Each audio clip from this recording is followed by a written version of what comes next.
You can't run. You can't escape. She's got plans for you.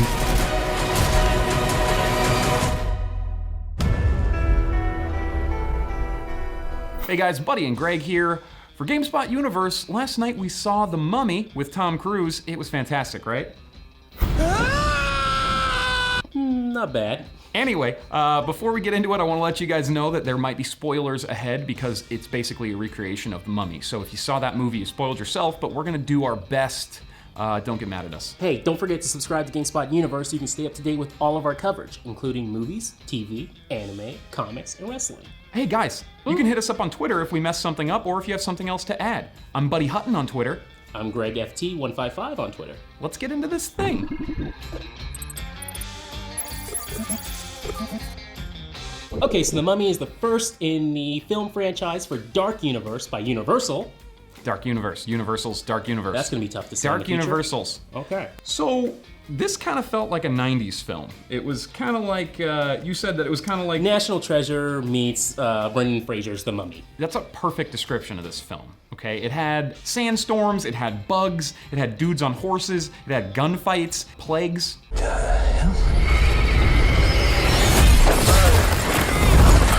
So the storyline is a little tired in this. It's cute, but it's a little tired. A thief with a heart of gold falls in love with a member of an ancient society. Together, they unleash a curse. Together, they defeat a curse. Together, they fall in love.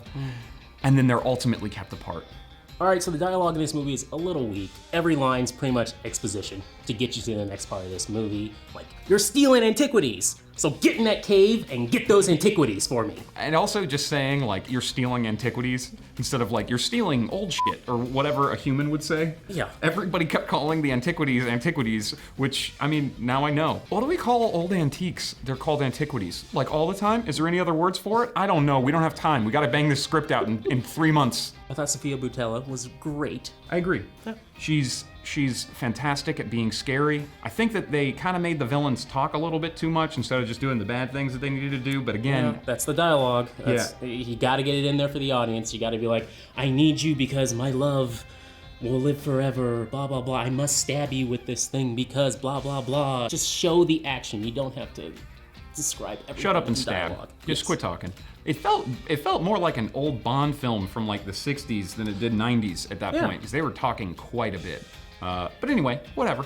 It's a half-hearted attempt, I felt like, to update the genre. They switch out the baddie to a female character this time, but they didn't change the plot that much. So it's still the same story of a soldier and archaeologist falling in love and having to battle the mummy. That's all they changed. They just changed the female character. Same plot as any of the other mummy movies. Soldier and a scientist versus a mummy. I found it really funny that they had to make the Amunet like ritual sexy. Like she gets on top of the guy that she's gonna turn into Set. And then at the end of the movie, I'm not gonna spoil how you know this, but you realize that none of that needed to happen.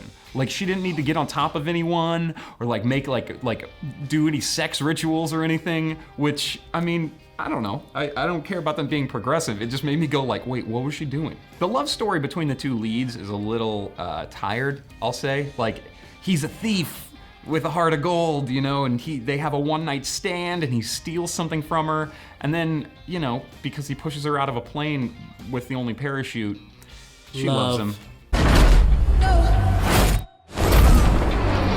The second you see a female character on screen, what does she do? She slaps the main lead. That's And tired and old. He doesn't respond. He just, takes it. Oh man, I'm Tom Cruise.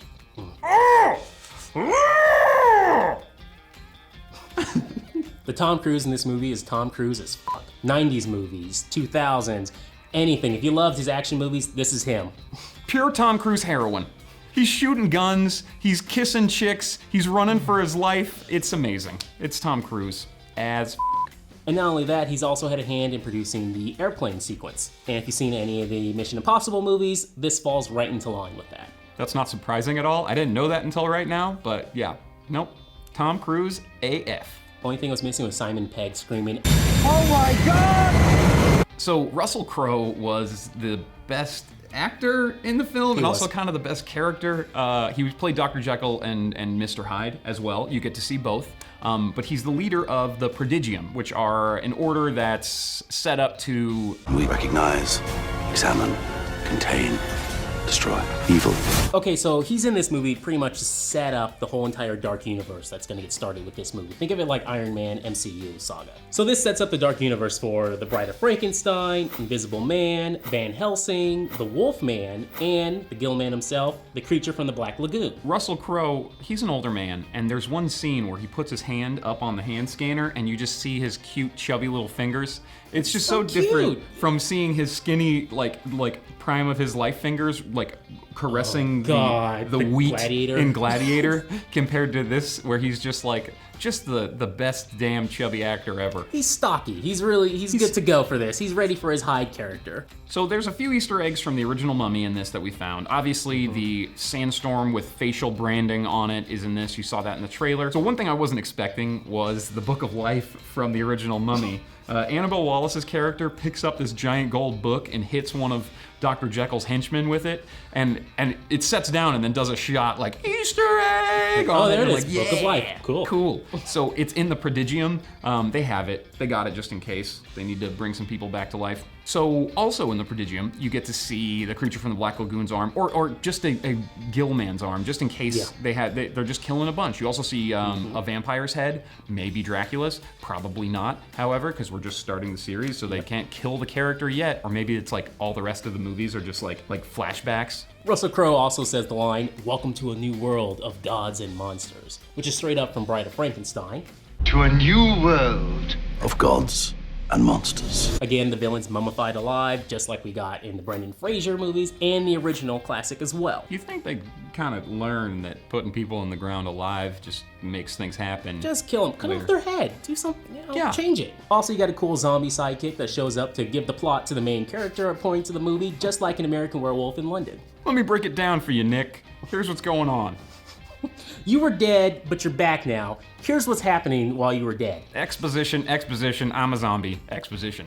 He should have just looked right at the camera to the audience and told them what was going on instead of just talking to Tom Cruise. I'm a zombie. There's a mummy curse. Let's get back to the action. Kick her ass!